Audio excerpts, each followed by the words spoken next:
siapa-siapa Mas. Tapi masyarakat Indonesia saat ini tidak terlalu concern pada soal informasi publik. Jumlah memang perangkat digital sudah banyak, mulai Pacitan sampai Pucuk Banyuwangi, Gunung itu saya itu semua itu pakai itu.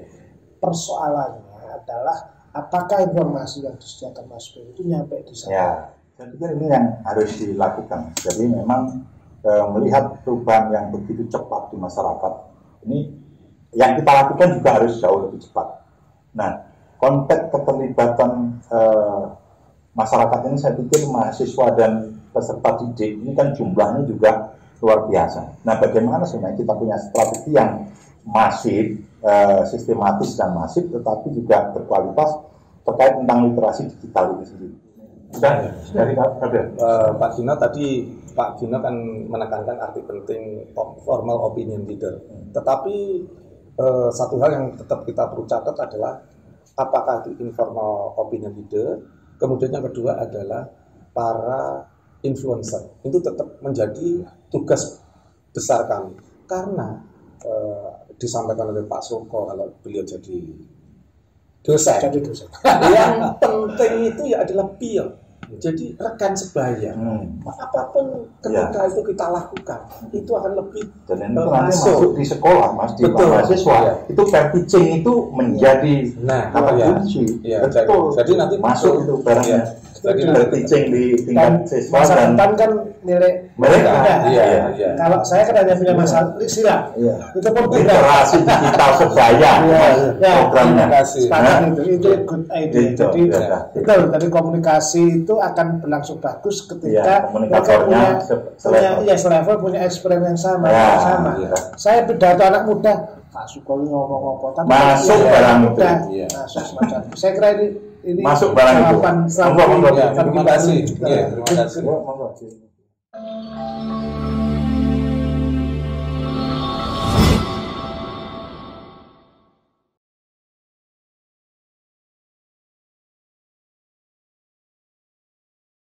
Assalamualaikum warahmatullahi wabarakatuh. Sahabat pustaka tercinta, selamat berjumpa kembali bersama podcast JC, dialog inspiratif yang solutif. Tema yang akan kita bahas kali ini adalah menangkal hoax dan mengembalikan kepercayaan publik. Telah hadir bersama kami dua narasumber.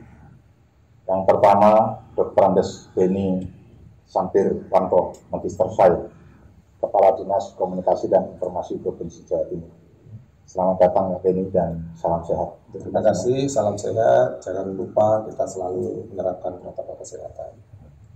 Yang kedua, Dr. Suko Widodo, Magister Sains, Ketua Pusat Informasi dan Humas Universitas Airlangga, Pakar Komunikasi Politik Universitas Airlangga. Selamat datang yang kedua. Nanti ketiga, keempat dan sebagainya. Apalagi ada juragan kominfo. Terima kasih Mas Gino. Baik. Kita tahu pasca reformasi ruang publik begitu terbuka. Kita masuk pada era internet dan digitalisasi informasi. Masyarakat tidak lagi menjadi objek dan sasaran determinasi media arus utama. Muncul fenomena di mana setiap orang bisa membroadcast dan menulis, membuat konten apapun di media sosial. Ruang publik menjadi riuh, gaduh dan juga liar. Kemudian masuk kelompok kepentingan, baik politik, ekonomi, dan lain-lain, yang mengambil keuntungan dari sebuah situasi yang kelak diharapkan menjadi opini. Kelompok kepentingan ini dikenal sebagai busa, yang membawa dan menyampaikan kesan informasi palsu atau yang dikenal dengan hoax.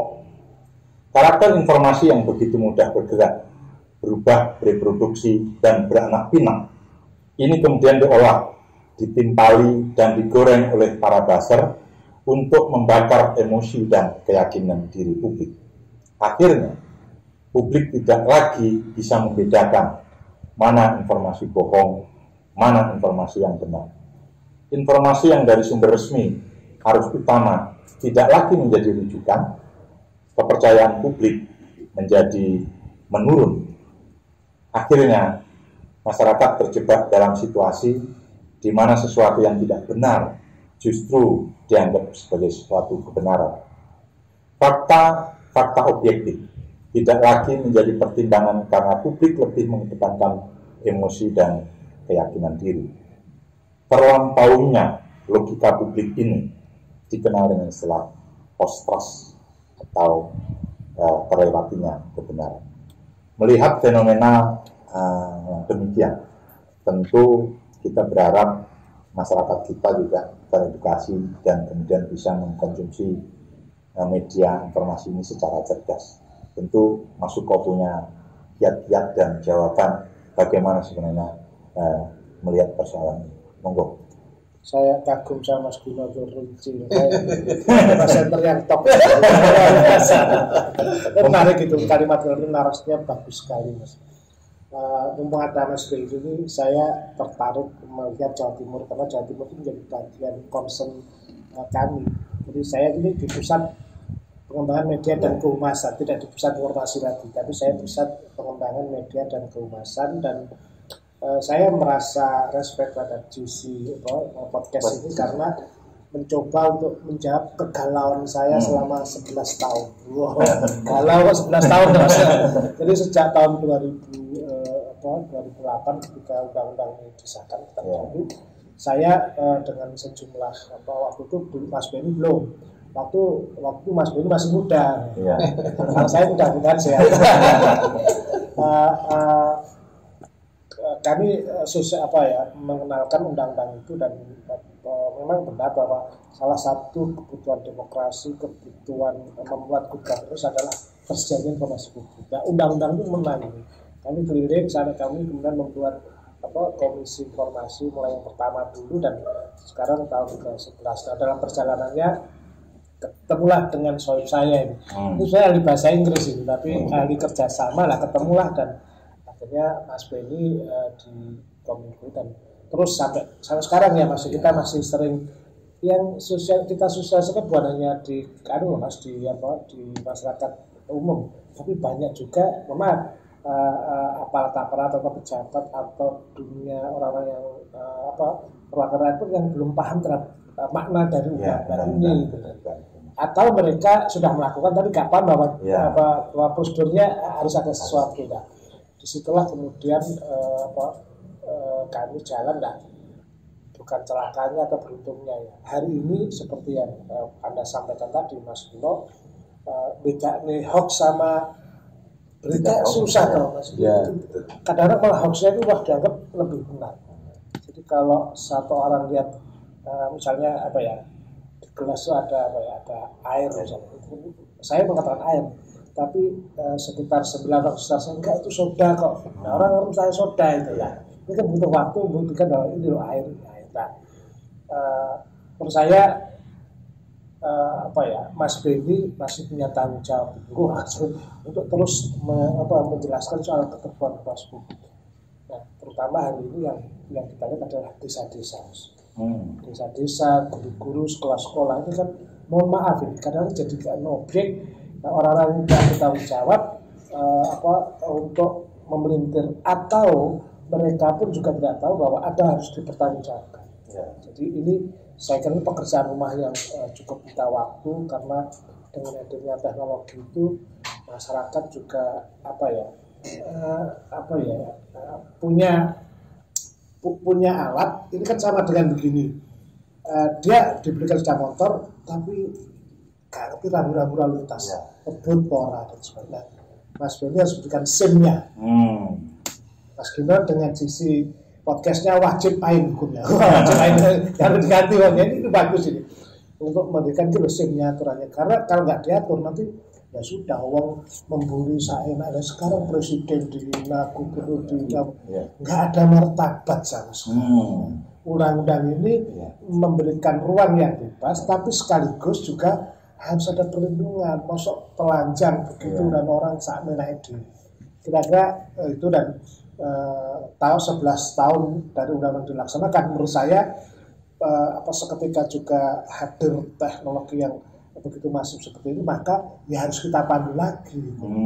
Jadi banyak orang yang keliru, bukan karena dia ingin keliru, tapi karena ketidaktahuan. Mas Gino ditugaskan oleh negara dan Mas Ferry harus mensosialisasi. Tapi kalau Anda berdua jalan nggak ngajak saya, salah juga. Kira-kira gitu. Ya, baik. Ini menarik dari Mas Eko tadi bahwa apa yang terjadi di masyarakat ini harus dipandang kepada satu sisi, Mas Benny. Bukan salah masyarakat, tapi kita yang harus ikut berperan. Nah, tentu Diskominfo punya kiat-kiat bagaimana sebenarnya mengatasi problem hoax ini yang seperti itu. Memang sudah menjadi resiko dari keterbukaan informasi publik, kemudian kita masuk pada era internet dan digitalisasi informasi yang tadi Mas Suko bilang kecepatannya sudah tak terkira lagi. Monggo. Terima kasih. Jadi banyak kegiatan yang kita lakukan guna memberikan literasi bagi masyarakat. Di antaranya adalah kita bekerja sama dengan media mainstream, apakah elektronik, cetak, online, menjadi narasumber yang dengan pesertanya adalah para influencer. Karena tidak mungkin Pak Joko, tidak mungkin Pak Gino, Jawa Timur yang 40 juta kita cover semua. Namanya nanti deyek-deyek. Ya, jadi kita pilih para influencer, karena influencer itu kan satu orang ngomong dia sudah berpengaruh terhadap 450 ribu orang dan sebagainya. Itu kita lakukan seperti itu dan sesuai dengan program Bu Gubernur yang melakukan pendekatan melalui bakorwil 5 bakorwil yang ada di Jawa Timur, itu kita sosialisasikan kegiatan-kegiatan itu.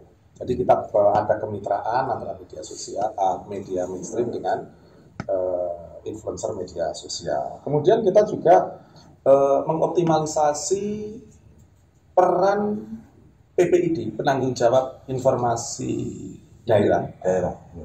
Di OPD itu Pak Soko, kita itu sesuai dengan arahan Gubernur juga, bahwa mereka harus memenuhi kasanah informasi itu dengan berbagai channel yang ada yang mereka miliki untuk menginfokan berbagai informasi yang mereka miliki. Tidak perlu masyarakat harus bertanya ke situ, ke OPD itu. Kemudian yang terakhir, kami Diskominfo juga menyediakan berbagai platform yang ada, apakah itu melalui telepon 15500 kemudian melalui aplikasi Jatim Cetak. Jadi di application store itu kita bisa download di situ. Kalau ada pertanyaan-pertanyaan dan sebagainya, mau konfirmasi apakah ini hoax atau tidak. Kemudian yang terakhir, kami memiliki berbagai media sosial, apakah Twitter, Facebook, Instagram, kami ada semua di situ, sehingga masyarakat jika ada keraguan-keraguan bisa melakukan kontak kepada kami melalui platform-platform yang ada tadi, Pak Soko. Ini saya buka, Pak Soko, saya memang sengaja membuka dompet saya, karena di sini ada alamat-alamatnya supaya nggak keliru, nggak ada alamat palsu. Iya betul. Alamat hoax. Iya betul. Jadi seperti misalkan di Twitter kita Jatim Pemprov, kemudian Kominfo Jatim. Ini memang Pak Soko, sambil saya mengenalkan. Jadi kartu nama saya di situ saya tuliskan call centernya 1500117. Kemudian untuk Instagramnya Jatim Pemprov. Kemudian Facebooknya Pemprov Jawa Timur. Ya, jadi masyarakat bisa ke situ, Pak. Kita buka platform itu untuk masyarakat untuk barangkali mau konfirmasi, menanyakan dan sebagainya. Baik. Tadi Mas Suko sudah menyampaikan sebagai orang yang memang concern dari sejak tahun 2008 kemudian berupaya untuk mengembangkan media dan kehumasan di UNED. Melihat apa yang disampaikan oleh Mas Benny tadi, beberapa strategi tadi supaya bisa lebih efektif dan masif, sistem kelembagaannya seperti apa, keterlibatan para stakeholder pemangku kepentingan ini, sehingga apa yang dilakukan itu bisa lebih efektif dan produktif dalam kepentingan untuk memberikan informasi kepada masyarakat yang lebih bisa dipercaya. Saya cerita, jangan bilang siapa-siapa, Mas. Jadi gini, tidak mudah memang Mas untuk membangun masyarakat yang sadar informasi, sadar digital dan sebagainya. Saya ini agak concern karena memang itu ya bidang saya. Di Kominfo itu ada namanya KIM, dulu namanya kelompok catur, kelompok informasi masyarakat. Itu adalah stakeholder yang di desa. Kemudian ada juga kelompok Karang Taruna, ada muda. Sebetulnya mereka adalah stakeholder. Tetapi Mas, jangan bilang siapa-siapa Mas. Tapi masyarakat Indonesia saat ini tidak terlalu concern pada soal informasi publik.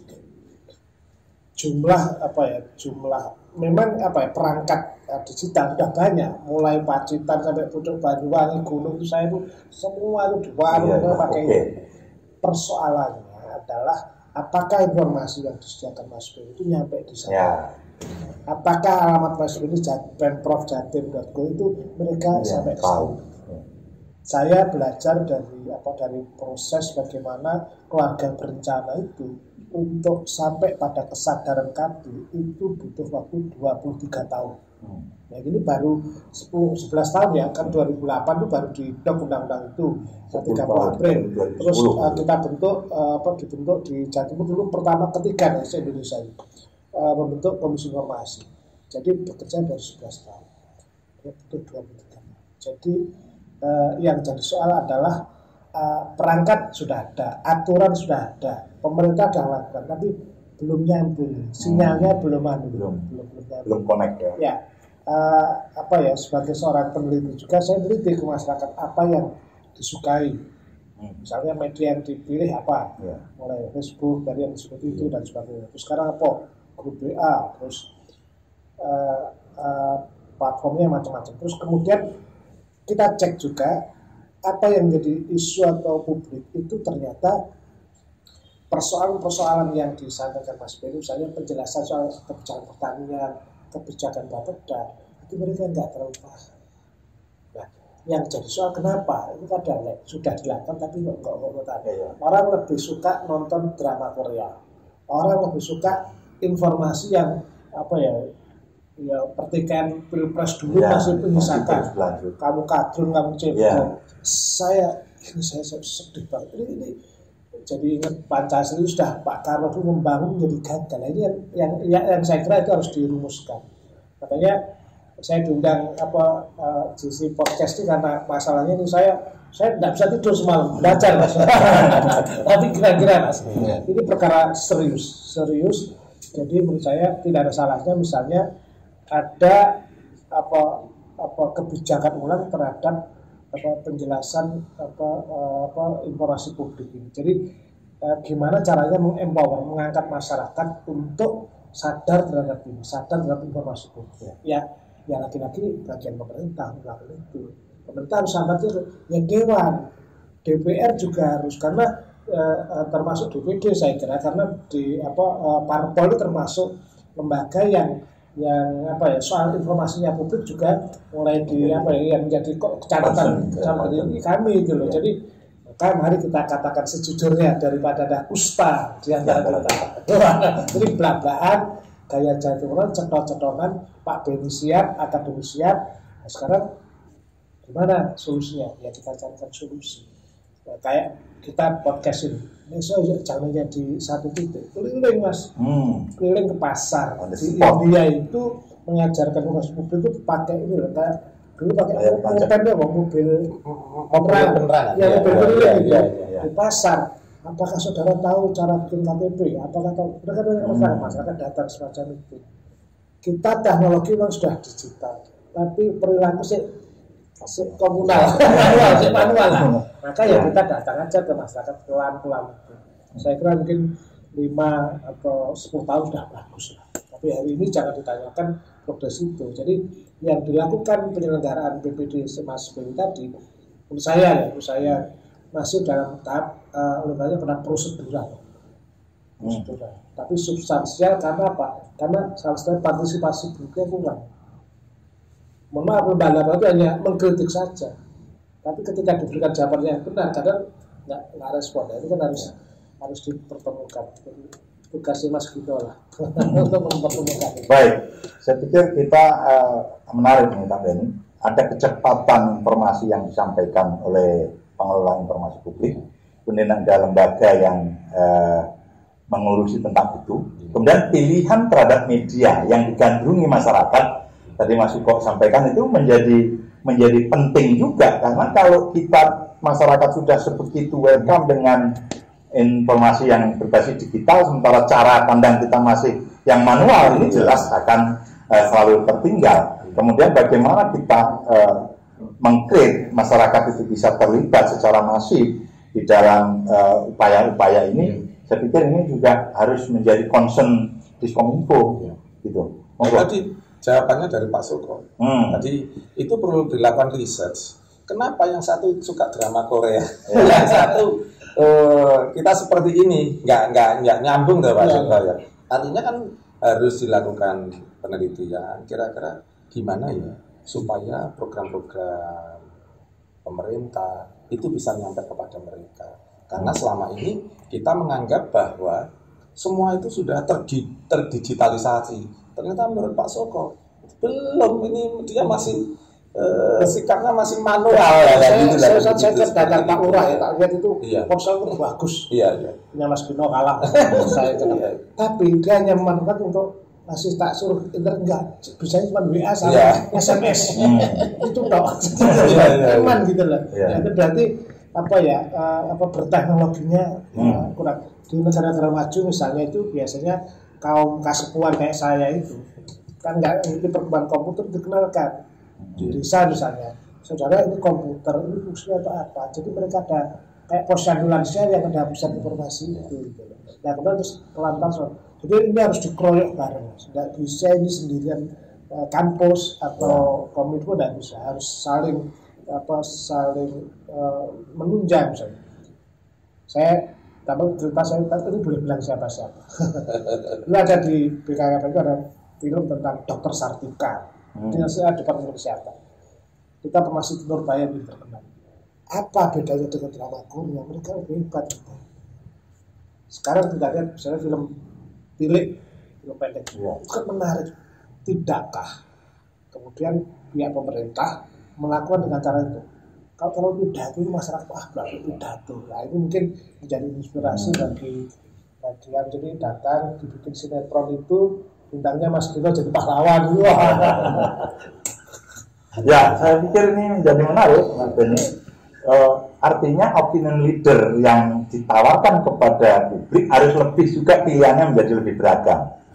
Karena bukan saja melibatkan institusi formal, informal, tetapi juga influencernya itu bisa lebih cerdas lagi, membutuhkan kecerdasan yang lebih kelihatannya. Jangan saya tadi mau mengkritisi sedikit, influencer itu hati-hati juga, artinya dia harus piawai juga. Tapi saya cara memandu masyarakat dengan gaya cerita. Kita ingat misalnya Sunan Kalijogo bagaimana membawa Islam dengan kulturalnya.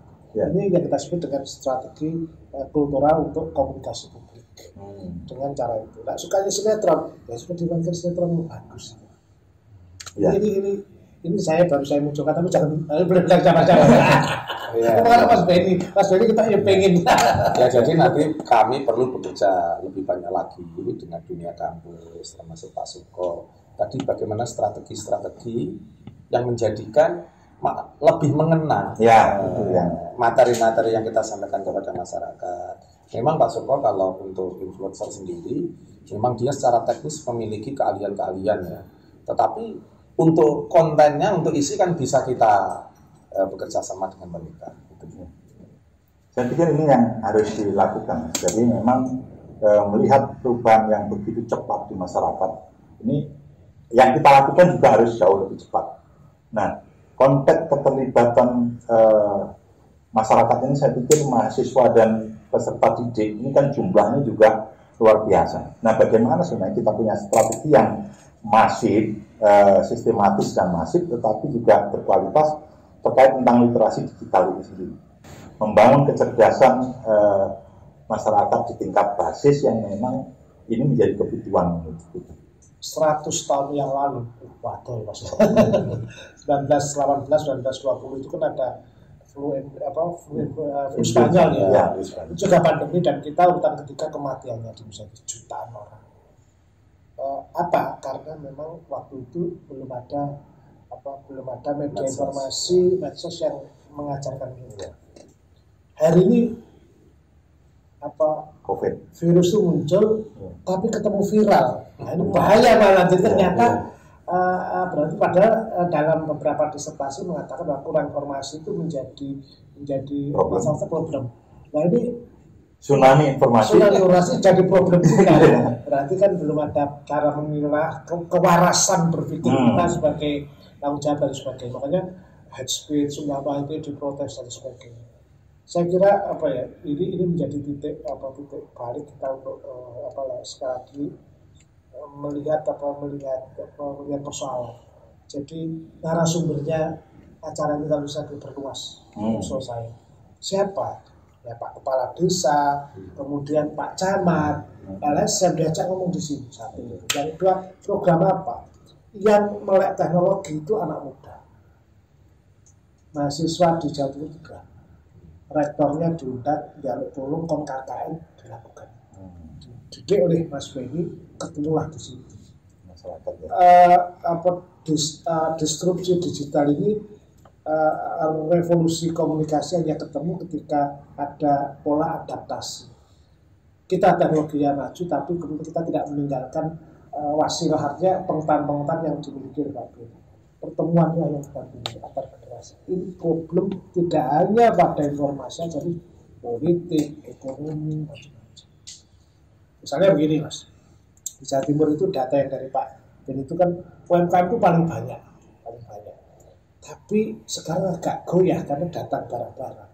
Apakah produk UMKM Jawa Timur jelek? Oh enggak, bagus-bagus. Problemnya dia tidak bisa jual.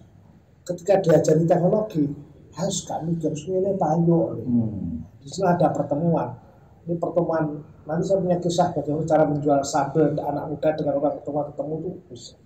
Banyak yang saya kira itu menjadi inspirasi. Jadi pertemuan digital dan manual ini saya kira harus dipertemukan untuk sama kita sebut dengan kolaborasi. Ya, masuk informasi publik. Saya pikir menarik Pak Benny. Menjaga kewarasan publik ini juga menjadi concern. Kewarasan itu muncul sikap kritis, tapi punya basic pengetahuan. Nah, ini kan hanya lewat literasi yang sangat mungkin bisa dilakukan. Nah, salah satu kiat yang paling sahih untuk menangkal hoax dalam artian menggiring masyarakat supaya bisa mengkonsumsi informasi bisa lebih produktif kan dia harus kritis, dia harus cerdas. Nah, ini program ke depan atau yang sekarang sudah di-grid oleh Diskominfo ini yang penting untuk kita tahu. Ya. Tadi sementara Pak Suko seperti yang sampaikan tadi bahwa kita punya 3 program tadi ya, kita melakukan sosialisasi kerjasama media mainstream dengan para influencer, terus kemudian kita juga membuka platform seperti itu. Tapi dari pertemuan tadi kan ada beberapa wacana-wacana yang disampaikan oleh Pak Suko, misalkan melibatkan para mahasiswa yang mau KKN, konten diisi oleh kita, ini tadi saya catat seperti itu ya. Ada banyak program. Soalnya barangkali kampus juga belum serius ini. Iya betul. Jadi tapi jangan siapa-siapa ya. Serius, kampus pun masih belum ada yang belum paham soal ini. Jadi padahal kalau diberitahu mereka pasti akan menyampaikan bagus juga. Ya, yang tapi jadi problemnya Mas. Stakeholder ini juga kadang-kadang ikut terjebak dalam situasi yang juga riuh dan gaduh ini. Nah, bagaimana sebenarnya ke depan kita harus juga melibatkan komunikator-komunikator publik yang memang punya trust dan punya kepercayaan yang tinggi. Ini juga gimana kiatnya? Ya, konsep opinion leader itu kan ditarik dalam pikiran baru influencer. Yang ini harus diterjemahkan dengan bagus. Betul, dalam teori masyarakat komunitas kita memang selalu ada ketokohan yang ada di sini. Strategi komunikasi itu satu kan bisa dengan apa yang kita sebut dengan identifikasi. Kalau tokohnya kena, dia akan kena semua. Ada yang model kemudian informatif atau dialogis ketemu, atau yang terakhir koersif, agak paksa. Kita jangan pakai yang terakhir itu. Kecuali kepepet sudah diberitahu, kok tidak menjalankan, kita tarik dengan aturan. Dua hal ini yang saya kira bisa dilakukan. Mas Beni, saya kira mungkin dengan Pemprovnya banyak tugasnya Mas Beni harus saya atas karena banyak yang diharapkan kepada Mas Beni untuk menarik ke masa depan yang transparan. Saya kira walaupun banyak orang bicara kita transparan, banyak juga orang yang sesungguhnya dalam itu nah itu kan harus dibahas secara terbuka. Saya kira para dosen-dosen, para masa KKN, kepala sekolah, guru itu saya kira menjadi bagian dari untuk memanjangkan gagasan bagus dari Pak Beni dan kawan-kawan. Ya. Satu hal juga yang penting mungkin Mas Suko bisa sampaikan kiatnya, bagaimana menjaga para pengambil keputusan yang punya kuasa, termasuk tokoh-tokoh publik ini, supaya tidak terjebak dalam satu kesalahan sedikit pun yang justru akan membuat masyarakat itu menjadi gamang. Itu. Ini kan kadang-kadang muncul disadari maupun tidak disadari, sehingga masyarakat akhirnya menjadi apatis terhadap isu apapun yang dilontarkan oleh tokoh-tokoh publik ini. Nah ini bagaimana? Siapa yang paling berkepentingan untuk harusnya menjaga dan melindungi supaya ini tetap punya marwah gitu? Ya pertama Mas Gino harus sadar pidato. Berikan aku 10 pemuda maka misalkan saya gencangkan. Mas Karno, Anda harus mengatakan berikan aku 10 wartawan. Karena apa? Karena dia yang memiliki pengetahuan untuk informasi masif. Nah, ini yang saya kira media mainstream itu kan punya pengalaman karena mereka ada proses itu menjadi wartawan nggak gampang. Kecuali wartawan yang apa-apa loh ya. Wartawan yang benar-benar itu kumpulkan, ketemu dengan konsep pemerintah, saya diajak tadi ya. Dari dosen ketemu ya sudah ini dibikin kemudian satu misalnya Pemerintah Jawa Timur bisa memulai dengan komite penganjur informasi publik atau komite atau penyuluh whatever lah namanya ya. Lokal konsultatif forum ya. Kalau saya belajar di beberapa negara itu memberikan forum konsultasi semacam itu. Harus ada moderatornya antara masyarakat dan sebagainya, ketemu dengan badan publik ini. Ini dia harus disadarkan, kamu punya hak, tapi tanggung jawabmu gini. Pak pejabat, Anda punya kewenangan, tapi Anda harus wajib semacam ini. Ini hanya dengan pertemuan semacam ini saja. Perjumpaan antara pemerintah, rakyat, dan media itu dalam teori negara memang menjadi bagian yang harus dilakukan di negara demokrasi. Jadi Mas Guno ini sudah berada di jalan yang benar untuk membuat kabar-kabar semacam ini. Baik, saya sangat serius soal ini. Saya pikir ini juga persoalan serius yang ditanggapi oleh Mas Suko sangat serius. Closing statement ini Mas Beni tentang dan Mas Suko, dialog kita sudah sangat luar biasa ini. Sebenarnya kita sangat berharap ke depan Diskominfo bisa mengakselerasi strategi program yang betul-betul memang bisa sahih, sehingga kita membawa harapan Jawa Timur bisa keluar lebih dulu dari situasi yang tentu tidak banyak kita harapkan. Terima kasih. Jadi kami mewakili pemerintah Provinsi Jawa Timur ya, yang menangani informasi, telah melakukan banyak kegiatan. Tetapi dari diskusi ini tadi kan ternyata banyak juga banyak hal yang baru yang perlu kami lakukan. Jadi itu yang nanti akan kami konkretkan bersama dengan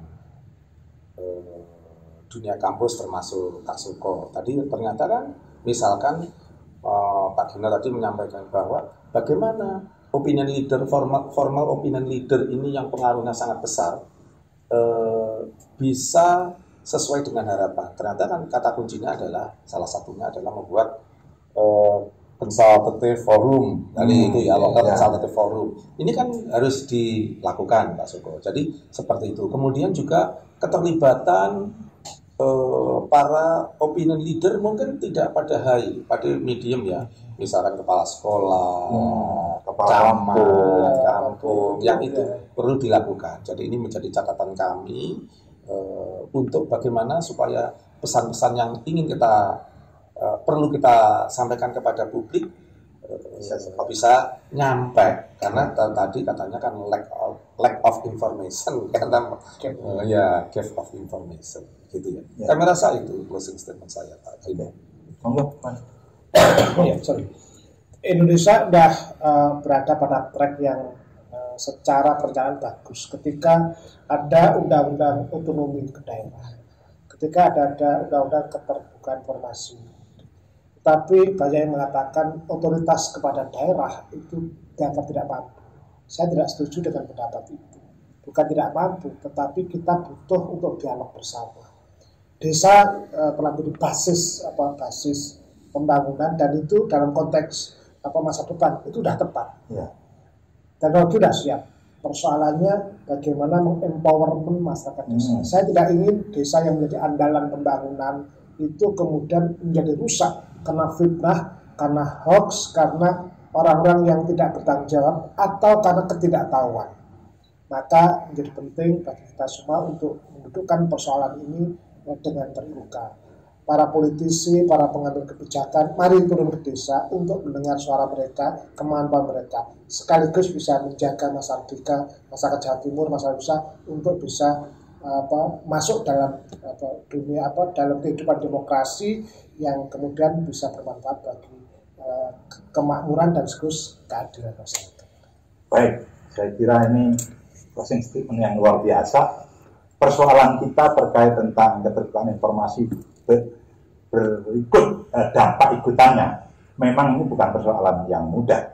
Tentu ini persoalan yang sangat berat, yang penanganannya butuh konsistensi dan upaya sungguh-sungguh, upaya yang cerdas dari kita semua. Keterlibatan seluruh pemangku kepentingan sampai ke level yang paling bawah yaitu desa, ini menjadi penting karena desa sebagaimana tadi disampaikan oleh Mas Beni dan Mas Suko adalah sudah menjadi bagian yang penting dari proses pembangunan di Indonesia. Podcast JC akan selalu hadir di hadapan kita untuk menjawab persoalan-persoalan yang ada di Jawa Timur. Untuk selalu mendapatkan video-video terbaru dari podcast JC, jangan lupa subscribe, like, dan komen sehingga kita bisa selalu hadir. Terima kasih kepada para narasumber. Akhir kalam, wassalamualaikum warahmatullahi wabarakatuh. Salam.